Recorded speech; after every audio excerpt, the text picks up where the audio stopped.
پر ہوتا ہے جہاں پر وہ ایسے گناہوں میں، ایسی لغزشوں میں، ایسے خطاؤں میں، ایسی گمراہی میں گم ہوتا ہے کہ وہ سٹیٹ جو اللہ رب العزت کے حضور سب سے ناپسندیدہ ہے۔ تو اس نفس کی کیفیت کو صوفیاء کرام لکھتے ہیں کہ اس نفس کو نفس امارہ کہتے ہیں۔ نفس امارہ کا لفظی مطلب ورغلانے والا نفس، انسٹیگیٹر، کہ جو گناہوں کی طرف ورغلاتا ہے، جو گناہوں کی طرف انسان کی توجہ مبذول کرواتا ہے، جو اسے گناہوں کی طرف اٹریکٹ کرتا ہے، جو اسے گناہوں کی طرف کھینچتا ہے، اس کو ورغلاتا ہے، اس کو ملوث کرتا ہے ان گناہوں میں، اس سیاہ اعمال کے اندر، ان پلید اعمال کے اندر۔ تو وہ نفس امارہ ہے۔ پھر وہ بیان فرماتے ہیں کہ جب کوئی انسان نفس امارہ کا حامل ہوتا ہے، سب سے پست درجہ نفس، تو اس کے اندر کس طرح کی برائیاں ہوتی ہیں؟ اس کے اندر طمع ہوتا ہے۔ اب ہر کوئی اپنے باطن میں جھانکے، انسان اپنی ڈائیکوٹمی خود کر سکتا ہے، ڈائسیکٹمی خود کر سکتا ہے، وہ بھانپ سکتا ہے اس کے اندر کیا ہے اور کیا نہیں ہے اگر باطن میں توجہ کرے۔ تو نفس امارہ سب سے خدا کا ناپسندیدہ نفس، اس نفس میں انسان جب ہوتا ہے تو طمع میں مبتلا ہوتا ہے، حرص اور لالچ میں مبتلا ہوتا ہے، جہالت کا شکار ہوتا ہے، بدکاری، بدفعلی اور گناہوں کا شکار ہوتا ہے، وہ سرکش ہوتا ہے، وہ فسق و فجور میں مبتلا ہوتا ہے، وہ ہر وہ کام کرتا ہے جو خدا کی نافرمانی تصور ہوتا ہے، اور پھر وہ شدید غصے کا حامل ہوتا ہے، بار بار تھوڑی تھوڑی باتوں پہ بے پناہ غصہ آتا ہے، اور پھر وہ حاسد ہوتا ہے، لوگوں سے نفرت کرنے والا ہوتا ہے، حسد میں مبتلا ہوتا ہے، کسی کی خوشی سے خوش نہیں ہوتا، وہ جلتا ہے، اس میں صبر نہیں ہوتا، وہ بے انتہا لوگوں سے حسد کرنے والا ہوتا ہے۔ یہ وہ ساری خصوصیات ہیں جو نفس امارہ کے حامل شخص میں پائی جاتی ہیں۔ کوئی بھی اپنے باطن میں جھانک کر دیکھے تو وہ جان سکتا ہے کہ اگر کسی کی خوشی دیکھ کر اس کا دل جلا ہے، دل میں تکلیف ہوئی ہے، اس نے گھٹن محسوس کی ہے، تو جان جائے کہ وہ نفس امارہ سے نکلا نہیں ہے۔ برادرین گرامی، اس کا علاج صوفیاء کرام بیان کرتے ہیں، جو حضور شیخ الاسلام نے کئی بار یہاں پر آپ لوگوں کو ذکر بھی کروایا، یعنی ایک ایک مرض کا انڈیویجول علاج ہے کہ نگاہ رکھیں اور چن چن کے ان مرضوں کا خاتمہ انسان کرتا جائے۔ اور ذکر اذکار کے حوالے سے لا الہ الا اللہ کا وظیفہ اور ورد دیا جاتا ہے 70,000 مرتبہ کرنے کے لیے، تاکہ نفس امارہ سے نجات نصیب ہو جائے اگر کسی میں یہ نفس پایا جاتا ہے۔ کیوں؟ کہ یہ وہ ساری برائی ہے جو خدا کے سوا ہے، اور انسان 70,000 مرتبہ اپنے جسم کی زبان اور پھر دل کی زبان سے پکار پکار کے کہتا ہے لا الہ الا اللہ، خدا کے سوا کوئی نہیں ہے۔ ہر وہ شے جو خدا کے سوا ہے اس کو جلا کر راکھ کرتا ہے، مگر تب اگر یہ لا الہ فقط جسم کی زبان سے نہیں بلکہ دل کی زبان سے ادا ہوگا۔ اسی طرح پھر انسان وہاں سے ترقی کر کے جس کو نصیب ہو جائے تو دوسرے نفس میں داخل ہوتا ہے، اس کو نفس لوامہ کہتے ہیں۔ اس کا لفظی مطلب ہے نکتہ چین نفس۔ جب انسان نفس لوامہ کا حامل ہوتا ہے، بدستور اس میں کچھ برائیاں نکل جاتی ہیں اور کچھ برائیاں سٹل اس میں باقی رہتی ہیں۔ وہ کون سی برائیاں ہیں جو باقی رہتی ہیں؟ اور کچھ برائیوں کا اضافہ بھی ہو جاتا ہے۔ وہ برائیاں ہیں، وہ بہت جذباتی ہو جاتا ہے، وہ ہیسٹی ہوتا ہے، جلد باز ہوتا ہے، کچھ پانے کے لیے، کچھ حاصل کرنے کے لیے اس میں صبر نہیں ہے، وہ جلد بازی کرتا ہے، ہر چیز میں جلد بازی کرتا ہے۔ پھر وہ بدستور فاسق ہوتا ہے، اس میں خود غرضی داخل ہو جاتی ہے، وہ خود غرض ہو جاتا ہے۔ پھر وہ شہوت کا مریض بھی رہتا ہے، بدستور نفس لوامہ میں شہوت میں مبتلا بھی رہتا ہے، جھوٹ بھی بولتا رہتا ہے، جھوٹ بولنے کا عمل نفس لوامہ تک جاری رہتا ہے، لوگوں سے دھوکہ دہی بھی کر سکتا ہے، مکر و فریب بھی کرتا ہے، غرور و تکبر کا شکار بھی رہتا ہے۔ حضور شیخ الاسلام فرماتے ہیں کہ بہت سے علماء، اکثر علماء بلکہ، اگر اللہ پاک ان سے خیر کا ارادہ نہ کرے تو نفس لوامہ کے حامل ہوتے۔ علماء اکثر ان میں سے اگر اللہ پاک ان کے ساتھ خیر نہ کرے اور وہ فقط عالم دین ہو جو صبح و شام ہم ممبر رسول پہ تماشا دیکھتے، وہ نفس لوامہ کے حامل ہوتے ہیں۔ ان میں غرور و تکبر بھی ہوتا ہے، خود پسندی بھی ہوتی ہے، خود غرضی بھی ہوتی ہے، اور اس میں جبر ہوتا ہے، سختی کرتا ہے لوگوں کے ساتھ، اپنی بات منوانے کی سختی کرتا ہے، اپنی بات انفورس کرنے کی سختی کرتا ہے، لوگوں کے اوپر اپنی بات امپوز کرتا ہے۔ یہ وہ ساری خصوصیات نفس لوامہ میں ہوتی ہیں۔ اس درجے پر جب کوئی اس سے چھٹکارا حاصل کرنا چاہے، وہی بات انڈیویجولی ہر مرض پہ بھی کام کرے، اور ذکر کے طور پر پھر اسم اللہ کا ورد کرتا ہے،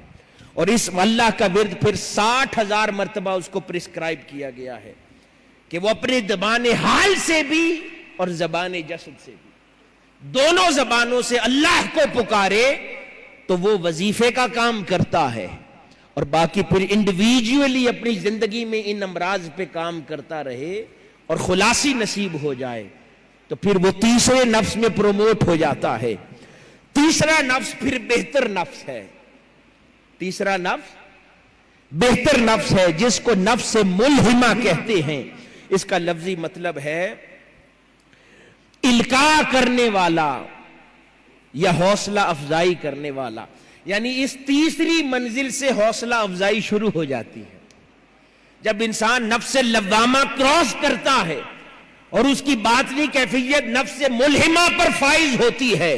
تو اس کی پھر اللہ پاک کی بارگاہ سے حوصلہ افزائی کی جاتی ہے، کبھی نیک بشارات کی صورت میں، کبھی نیک خوابوں کی صورت میں، کبھی اس کی مدد کے ذریعے، کبھی اس پر انعام ہوتا ہے، کبھی اس کو پریشانیوں سے ازالہ دیا جاتا ہے، پھر اس کو کبھی کبھی نیک بشارتیں نصیب ہوتی ہیں، اس کی حوصلہ افزائی ہونا شروع ہو جاتی ہے، اور اس کا پھر دھیان اور ملہمہ میں لگتا ہے۔ اور اس نفس کے حاملین کے اندر پھر بری خصلتیں چھٹنے لگتی ہیں اور اچھی خصلتوں کا ظہور ہونے لگتا ہے، اچھی صفات کا ظہور ہونے لگتا ہے۔ مثال کے طور پر نفس ملہمہ کے حاملین، ان میں عاجزی اور انکساری بڑھ جاتی ہے۔ حاضرین گرامی ذرا غور کیجئے ان باتوں پر۔ ہم سمجھتے ہیں 4 دن اچھے اعمال کر لیں، اعتکاف بیٹھ لیں، رمضان کے 30 روزے رکھ لیں، اور نہ جانے ہمیں خیال آنے لگتے ہیں کہ اللہ کی بارگاہ میں ہم کتنے قریب ہو گئے۔ قربت کا دار و مدار اعمال پر نہیں ہے فقط، بلکہ اپنے اندر باطن میں جھانک کر دیکھے، ہر کوئی ہم میں سے ہر شخص جھانک کر دیکھے کیا یہ خصلتیں ہمارے اندر ہیں یا نہیں ہیں، یہ بری خصلتیں باقی رہ گئی ہیں یا نہیں رہ گئی، اچھی باتیں داخل ہوئی ہیں یا نہیں ہوئی، تب فیصلہ کیا جا سکتا ہے کہ اس نے اللہ کی قرب کی راہ میں، اس منزل کی راہ میں اس نے کوئی سفر طے کیا ہے یا نہیں۔ تو حاضرین گرامی، جب وہ نفس ملہمہ پر فائز ہوتا ہے اس وقت اس میں عاجزی اور انکساری آ جاتی ہے۔ کسی میں غرور و تکبر دیکھو، کسی کی گردن اکڑی دیکھو، جو تم سے صحیح انداز میں مصافحہ کرنا نہ جانتا ہو، وہ عاجزی کا پیکر نہ ہو، تکبر اور رعونت میں مبتلا ہو، وہ سب کچھ ہو سکتا ہے، وہ نفس ملہمہ کا امین نہیں ہو سکتا، وہ کہیں پھر پیچھے گھوم رہا ہے۔ حاضرین گرامی، اسی طرح اس کے اندر پھر توبہ کا ذوق اور شوق داخل ہو جاتا ہے۔ وہ توبہ جس کا درس حضور فرما رہے ہیں، حضور شیخ الاسلام روز، پھر وہ توبہ کی طرف مائل ہوتا ہے۔ پھر اگر کبھی یہ نہیں کہ اس سے خطائیں سرزد ہونا بند ہو جاتی ہیں، نہیں، اب اگر چھوٹی خطا ہو بھی جائے وہ پھر توبہ کی طرف دوڑتا ہے، وہ اللہ کے حضور توبہ استغفار کی طرف لوٹتا ہے، روتا ہے، گریہزاری کرتا ہے، مناجات کرتا ہے، اور اللہ کے حضور فوری خیال آ جاتا ہے، شرمندہ ہو جاتا ہے اس کے حضور۔ تو یہ بھی نفس ملہمہ کی خاصیتوں میں سے ہے۔ پھر اس میں تحمل اور برداشت پیدا ہو جاتی ہے۔ نفس لوامہ میں جلد باز تھا، ہیسٹی تھا، ہر شے اسے بہت جلدی چاہیے تھی، جب نفس ملہمہ میں داخل ہوا اللہ پاک نے اس کو اب صبر دے دیا، برداشت دے دی، اب اس کی جذباتیت جاتی رہی، اب اس میں حوصلہ آ گیا، ٹھہراؤ آ گیا۔ ہم کہتے نہیں ہیں کبھی نوجوانوں سے، بچوں سے کہ بیٹے بہت جذباتی ہو، بہت جلد باز ہو، ہر شے میں جلدی کرتے ہو، اطمینان سے ٹھہر ٹھہر کے کیا کرو تاکہ کام صحیح انجام پائیں۔ یہ وہ نفس لوامہ کی خصوصیات ہیں۔ نفس ملہمہ یا اس سے اوپر کا آدمی ٹھہراؤ والا ہوتا ہے، وہ سمندروں کی طرح ٹھہرا ہوتا ہے، وہ ہر لمحہ طغیانی میں نہیں رہتا، بہت کم طغیانی آتی ہے، نہیں تو ایک سمندر اپنے اندر نہ جانے کیا کچھ سمیٹ کے پھر بھی اطمینان سے بیٹھا ہوتا ہے۔ تو حاضرین گرامی، اس کے اندر پھر برداشت آ جاتی ہے، کوئی اس کے ساتھ زیادتی بھی کر لے صبر کرتا ہے، بدلہ نہیں لیتا، عجز میں رہتا ہے، انکساری میں رہتا ہے، گریوزاری میں رہتا ہے، گردن جھکی رہتی ہے، وہ پیکر عجز و نیاز بن جاتا ہے جب وہ نفس ملہمہ کا امین ہو جاتا ہے۔ اور اس سٹیج پر اس کو آگے جانے کے لیے جو وظیفہ درکار ہوتا ہے پھر وہ ہو کا وظیفہ ہے، جیسے ہم کہتے ہیں اللہ ہو، پھر وہ ہو کا ورد کرتا ہے، اور اس کے لیے عدد 50,000 آیا ہے کہ وہ 50,000 بار ہو کا ورد اپنی زبان سے کرتا ہے۔ اگر کوئی 50,000 کرے اور کہے جی فرق نہیں پڑا، اس کا مطلب ہے اس کے وظیفے نے اثر نہیں کیا، ابھی جس طرح وہ ہو دل سے نکلنی چاہیے تھی ویسے نہیں نکلی۔ تو وہ ہو کا ورد کرتا ہے جس سے اللہ رب العزت اس کو پھر چوتھے درجے میں داخل فرماتا ہے۔ اور وہ قرآن مجید کی آیت جو میں نے گفتگو کی ابتدا میں تلاوت کی، اللہ رب العزت پھر چوتھے درجے میں جب اسے داخل کرتا ہے تو کتنا پیارا اس سے خطاب فرماتا۔ پہلے نفوس کا ذکر کیا، قرآن میں نفس امارہ کا ذکر کیا، وہ بھی بطور تعریف آیا، پھر نفس لوامہ کا ذکر کیا، وہ بھی بطور ڈیفینیشن آیا، پھر نفس ملہمہ کا تذکرہ بھی اسی انداز میں کیا۔ یہ پہلا نفس، چوتھا نفس مطمئنہ ہے، جہاں پر پھر براہ راست خدا بندے کو اس قابل سمجھتا ہے کہ ہاں اب میں اس سے خطاب کر سکتا ہوں، وہاں وہ اسے ندا دیتا ہے یا ایتھا النفس المطمئنہ، اے اطمینان پا جانے والے نفس، ارجعی الی ربک راضیۃ مرضیہ، اب تو اپنے رب کی طرف آ گیا، اب تجھے دعوت دیتا ہوں، اب تو اس قابل ہو گیا ہے کہ تجھے اپنے محبوب کا دعوت نامہ ملے، اب اس قابل ہو گیا ہے کہ تو دنیا کی مجلس سے اٹھ کے اس مولا کی مجلس میں تجھے دعوت ملے، اب تو دنیا کی مجالس سے اٹھ کے اپنے رب کی مجلس میں آ کر بیٹھ سکے، تجھے اس مجلس کی دعوت دی جاتی ہے۔ مگر ہاں جب دعوت کے لیے آنا تو تیار ہو کر آنا۔ جب دعوت دی نامے آتے ہیں نا، اس پہ ڈریس کوڈ لکھا ہوتا ہے، شلوار قمیض پہننا ہے، سوٹ پہننا ہے، ٹائی لگانی ہے نہیں لگانی، ڈریس کوڈ لکھا ہوتا ہے نا، تو دعوت نامے کے ساتھ اس نے ڈریس کوڈ بتایا ہے، کہا ہے تجھے دعوت ہے آجا میری مجلس میں، ہاں میری مجلس کا ڈریس کوڈ ہے، اس حال میں آنا کہ تو راضیہ اور مردیہ ہو چکا ہو، تو ایسا ہو کہ تو اپنے رب سے راضی ہو اور رب تجھ سے راضی ہو، تجھ پر راضیہ کا لباس بھی ہو، تجھ پر مردیہ کا لباس بھی ہو۔ اے اطمینان پا جانے والے نفس، تجھے دعوت ہے میری مجلس کی، لیکن ڈریس کوڈ راضیہ اور مردیہ ہے، یہ پہن کر، یہ اس میں ملبوس ہو کر میری مجلس میں آ جانا۔ حاضرین گرامی، جب انسان نفس مطمئنہ پر فائز ہوتا ہے، یہاں سے عرفاء اولیاء لکھتے ہیں کہ یہاں سے ولایت کا آغاز ہوتا ہے، یعنی اللہ رب العزت نے حقیقی معنوں میں پہلا خطاب اپنے ولی سے ہی کیا ہے۔ اس سے پہلے تعریفات ہیں، اس طرح ڈائریکٹ مخاطب اپنے ولی سے ہوا ہے، اس سے نیچے کسی کو اس قابل نہیں سمجھا، اور پھر نفس مطمئنہ سے ولایت کا آغاز ہو جاتا ہے، یہ انتہا نہیں ہے۔ جب آغاز ہوتا ہے تو اس کے اندر پھر کیا خصوصیات پیدا ہونے لگ جاتی ہیں۔ حاضرین گرامی، اس کے اندر اب جو ملہمہ کی خصوصیات تو آ چکی، وہ واپس نہیں جاتی، اب اور آئیں گی، اور برائیاں چھٹتی جائیں گی، برائیاں ملہمہ تک جا چکی ہیں، مطمئنہ کے درجے پہ پھر پیورٹی رہ جاتی ہے، مطمئنہ کے درجے پر صفائی رہ جاتی ہے،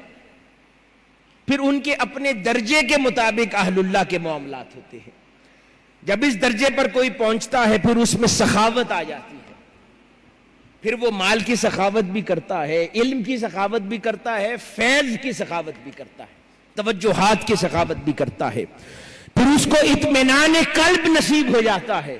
اس کا دل مضطرب نہیں رہتا،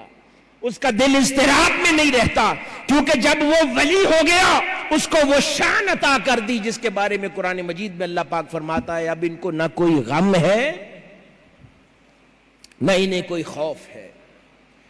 اس لیے پھر ان کا دل مطمئن رہتا ہے، تسکین میں رہتا ہے، اطمینان میں رہتا ہے، بے چین نہیں ہوتا۔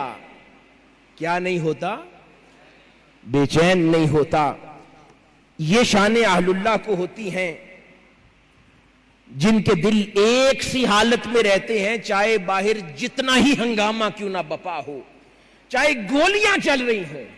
قتل و غارت ہو رہی ہو، ان کے دل پر ایک لمحے کا خوف نہیں آتا، وہ اسی کیفیت میں بدستور قائم رہتے ہیں، پتھر کی مانند۔ ان کی حیت اور حلیے میں کوئی فرق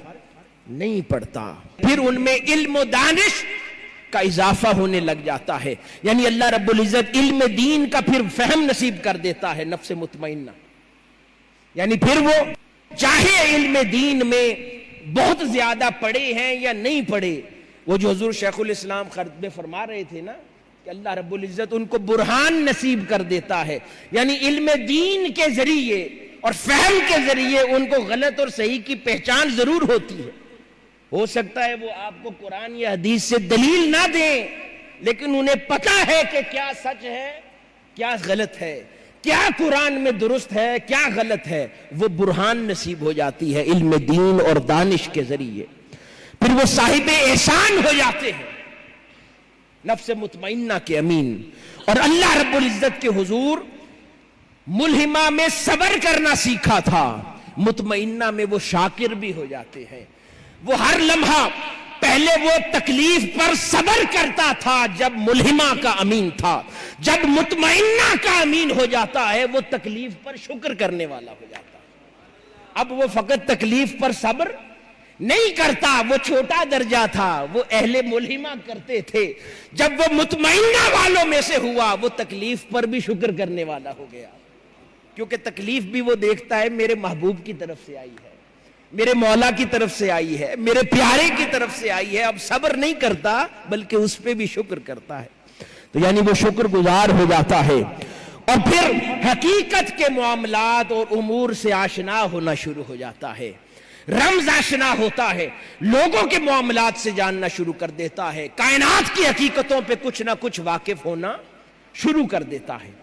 اور پھر اس سے کچھ مکاشفات کا صدور بھی ہوتا ہے، دل کے معاملات بھی جانتا ہے، دیگر معاملات بشارتیں اور اللہ رب العزت کی طرف سے الہام کے طریق پر اس کو خبریں عطا کر دی جاتی ہیں، اور اس کا وظیفہ پھر حق ہے کہ وہ پھر حق کا ورد کرتا ہے 40,000 مرتبہ اگلے درجے پر جانے کے لیے، اور پھر یوں سفر کرتے کرتے وہ جب 5ویں منزل پر پہنچتا ہے تو 5ویں منزل اور نفس کو نفس راضیہ کہا جاتا ہے، اس سے نفس راضیہ سے مراد یہ ہے کہ پھر وہ ہر حال میں راضی ہو جاتا ہے اپنے رب سے، وہ اس پر راضی رہتا ہے، اس کو تکلیف آئے تو بھی راضی ہے، خوشی آئے تو بھی راضی ہے، اس کو جس حال میں رکھے وہ راضی ہے، وہ خدا کے معاملات میں مداخلت کرنے کی خواہش بھی نہیں کرتا۔ کسی کو دیکھے تو اس کی خواہش نہیں ہوتی کہ خدا کے نظام میں مداخلت کر دے، بلکہ وہ چاہتا ہے کہ خدا کے نظام کا حصہ بن جائے، اس کو بدلے نہ بلکہ جیسا خدا کا نظام ہے اس سے راضی رہتا ہے، اور اس میں پھر خیر ڈھونڈتا ہے، اس کی خیر کے امور دیکھنے لگ جاتا ہے۔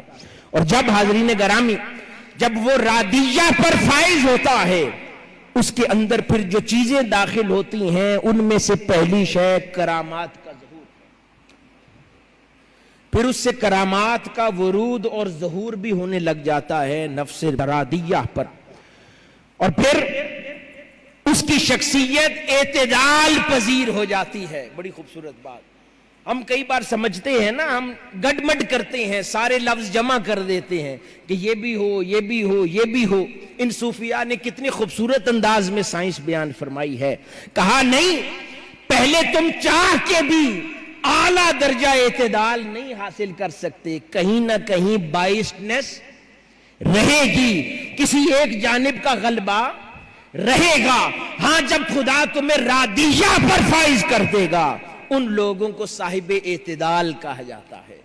پھر وہ اعتدال پر فائز ہو جاتے ہیں، ان کی شخصیت کی شناخت ہی اعتدال بن جاتی ہے، ہر شے میں معتدل ہوتے ہیں۔ دنیا کے معاملات میں بھی کئی بار، میں بڑی خاص نقطہ عرض کرنے لگا ہوں، ہم کئی بار صوفیاء کو دیکھتے ہیں درویشی میں، فقیری میں، اپنے اوپر بہت جبر کر رہے ہیں، تکلیف کر رہے ہیں، صحراؤں میں ہیں، کٹیاؤں میں ہیں، جنگلوں میں ہیں۔ ہم ان کے حال الیے دیکھ کر تصور کرتے ہیں کہ نہ جانے کتنا بڑا ولایت کے درجے پر بیٹھا ہے۔ حاضرین گرامی، جان لیں وہ ولایت کے درجے ہیں لیکن راضیہ سے نیچے ہیں۔ وہ نفس ملہمہ یا نفس مطمئنہ کا امین ہوگا جو اس طرح کے انداز میں ہوگا، جس کو خدا راضیہ دے دیتا ہے، اس میں اعتدال آ جاتا ہے، وہ دنیا بھی اعتدال سے جیتا ہے، وہ خدا کے احکام کی بجا آوری بھی اعتدال سے کرتا ہے، وہ شریعت کا پابند بھی اعتدال کے ساتھ ہوتا ہے، وہ خدا کے حضور سجدہ ریز بھی اعتدال کے ساتھ ہوتا ہے۔ وہ اعتدال کا پیمانہ جو قرآن اور احادیث رسول صلی اللہ علیہ وآلہ وسلم نے عطا کیا ہے۔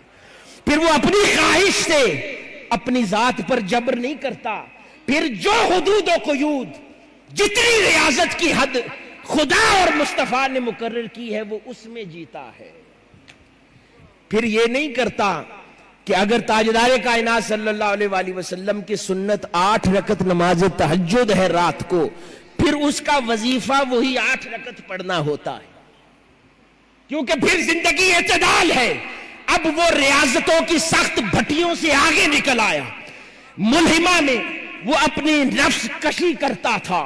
اپنے اوپر ظلم کرتا تھا، اپنے آپ کو بھوکا مارتا تھا، کیونکہ ابھی سفر کرنا تھا،